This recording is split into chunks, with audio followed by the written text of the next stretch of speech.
사사기 2장 1절에서 10절 말씀. 땅이 아니라 하나님을 물려주라.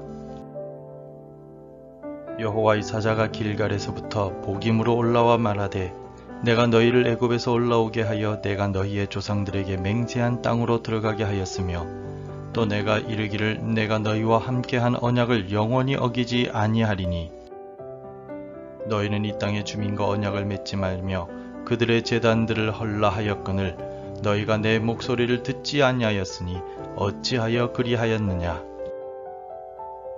그러므로 내가 또 말하기를 내가 그들을 너희 앞에서 쫓아내지 아니하리니 그들이 너희 옆구리에 가시가 될 것이며 그들의 신들이 너희에게 올무가 되리라 하였노라.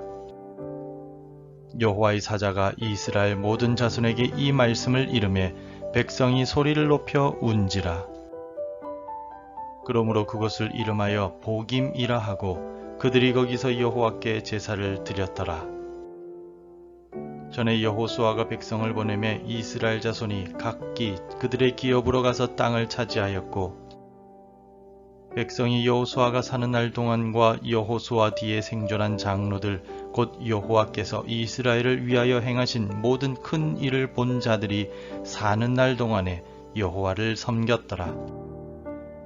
여호와의 종 눈의 아들 여호수아가 110세에 죽음에 무리가 그의 기업의 경내 에브라임 산지 가스산 북쪽 딥낫 헤레스에 장사하였고 그 세대의 사람도 다 그 조상들에게로 돌아갔고 그 후에 일어난 다른 세대는 여호와를 알지 못하며 여호와께서 이스라엘을 위하여 행하신 일도 알지 못하였더라. 이스라엘 백성들은 아직 완전히 정복하지 못한 땅을 마저 정복하기 위해 최선을 다했습니다. 때로는 힘이 약하여 정복에 실패하였고 또 때로는 가나안 족속들을 이용하여 이익을 취하고자 그들을 쫓아내지 않고 하나님께서 주신 땅에서 같이 어울려 살았습니다. 그 결과 이스라엘 백성들은 하나님과 우상을 같이 섬기고 범죄하기 시작하였습니다. 범죄로 인하여 하나님께서 책망하셨습니다. 3절에서 그러므로 내가 또 말하기를 내가 그들을 너희 앞에서 쫓아내지 아니하리니 그들이 너희 옆구리에 가시가 될 것이며 그들의 신들이 너희에게 올무가 되리라 하였노라. 아멘. 하나님의 이 말씀을 듣고 이스라엘이 비록 보김에서 소리 높여 울며 회개의 제사를 드렸지만 그들의 삶은 여전히 하나님과 우상을 같이 섬기는 삶이었습니다. 삶의 변화는 전혀 없이 여전히 땅 정복에만 몰두하였습니다. 그러나 이스라엘이 이처럼 집착하던 땅은 하나님께서 주신 땅이긴 하지만 그들이 하나님을 올바로 섬기지 않고 불순종하였을 때 약속의 땅도 모두 이방인들에게 점령당하고 말았습니다. 아수르에 의해 북이스라엘이 멸망당해서 그 땅이 이방인의 손에 넘어갔습니다. 바벨론에 의해 남유다 역시 점령당했습니다. 이후에는 바사 제국과 헬라 제국과 로마 제국과 이슬람 제국에게 그 땅을 빼앗겼습니다. 이 세상의 땅은 결코 영원하지 않습니다. 오늘 본문의 이스라엘의 모습을 보면 여호수아가 죽은 이후의 부모의 세대는 자신의 자녀들에게 땅에 대해서만 가르쳤다는 것을 알 수가 있습니다. 그 땅을 차지하는 일에는 집중하였지만 그 땅을 약속해 주시고 허락해 주신 하나님에 대해서는 이야기하지 않았던 것입니다. 10절에서 그 세대의 사람도 다 그 조상에게로 돌아갔고 그 후에 일어난 다른 세대는 여호와를 알지 못하며 여호와께서 이스라엘을 위하여 행하신 일도 알지 못하였더라 라고 말씀합니다. 새로운 세대는 여호와를 알지 못했고 하나님께서 행하신 일도 알지 못했습니다. 안다라는 말의 이 야다라는 히브리어는 지식으로 아는 것뿐만이 아니라 직접 경험해서 아는 것까지 포함하고 있습니다. 즉 새로운 세대는 부모들에게 하나님에 대한 이야기를 듣지도 못했고 하나님을 직접 경험해 보지도 못했다는 뜻입니다. 이스라엘 백성들에게 하나님께서는 새 절기인 6월절과 77절과 장막절을 반드시 지키라고 명령하셨습니다. 이와 같이 절기를 지키라고 명령하신 이유는 절기를 통하여 하나님께서 출애굽시키시고 구원하신 은혜를 기억하고 칠칠절을 통하여 하나님께서 베풀어 주신 은혜에 감사하고 장막절을 통하여 하나님의 보호하심을 구하도록 하기 위함입니다. 하지만 새로운 세대는 아무도 여호와 하나님에 대해 알지도 못했으며 절기를 통하여 듣지도 못했고 삶에서 경험하지도 못했습니다. 그 결과 어떻게 살아가는 것이 하나님을 기쁘시게 하는 삶인지를 몰랐던 것입니다. 하나님과 우상을 같이 섬기는 일이 죄라는 사실도 몰랐습니다. 그래서 반복적으로 하나님과 우상을 같이 섬기는 죄를 저지를 수밖에 없었습니다.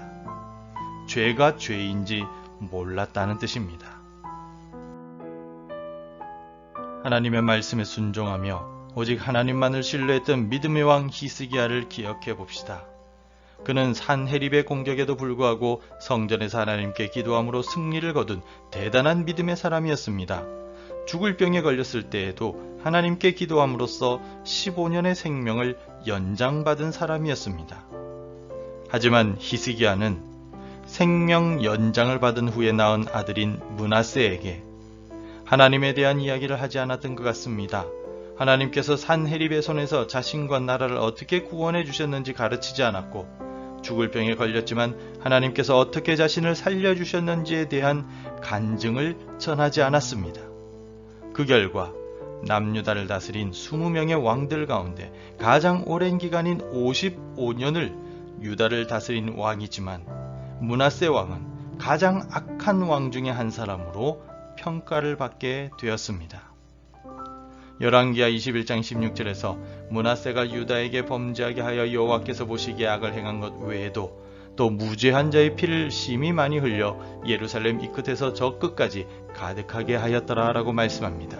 성경에서 매우 악한 왕으로 평가될 뿐만 아니라 백성들 역시 므낫세를 선대 열왕들을 장사 지낸 열왕의 무덤이 아니라 궁궐 동산 곧 우사의 동산에 장사를 지냈다라고 기록하고 있습니다. 백성들이 왕으로 인정하지 않았다는 뜻이기도 합니다. 이 얼마나 비참한 이야기입니까? 그러므로 성도 여러분, 우리는 우리 자녀들에게 땅 이야기가 아니라 하나님 이야기를 물려주어야만 합니다. 많은 유산도 중요하지만 믿음의 유산은 더 중요합니다. 땅과 세상적인 유산은 한 세대를 가지 못할 수 있습니다. 중간에 다 사라져버릴 수도 있습니다. 그러나 하나님 나라는 우리 자녀들을 평생 올바르고 정직하게 살아갈 수 있도록 붙들어주며 영원 무궁합니다. 오늘 이 새벽 우리 자녀들에게 하나님을 아는 지식을 달라고 기도하시고 우리 자녀들에게 하나님 이야기를 해주는 지혜롭고 신실한 부모들이 되시기를 바랍니다. 기도하겠습니다. 하나님 아버지, 오늘 말씀을 통하여 땅보다 더 중요한 것이 바로 하나님 이야기임을 보았습니다. 이스라엘의 어리석은 모습을 보고 우리도 그대로 따라하지 않고 오히려 우리는 우리 자녀들에게 하나님을 물려주고 내가 경험한 하나님을 이야기해주는 지혜로운 부모가 되게 도와주옵소서. 우리의 삶을 주관하시고 우리의 인생을 이끌어가시는 영원하신 하나님을 가르쳐 주므로 우리 자녀들이 하나님과 영원토록 동행하는 자녀들이 될 수 있도록 축복하시고 인도하여 주옵소서. 오늘도 우리의 주인이 되어 주시고 우리의 삶을 평안한 길로 인도하여 주시옵소서. 예수님 이름으로 기도합니다. 아멘. 함께 기도해 주시기 바랍니다. 주의 말씀을 사모하고 말씀을 온전히 순종하게 하소서.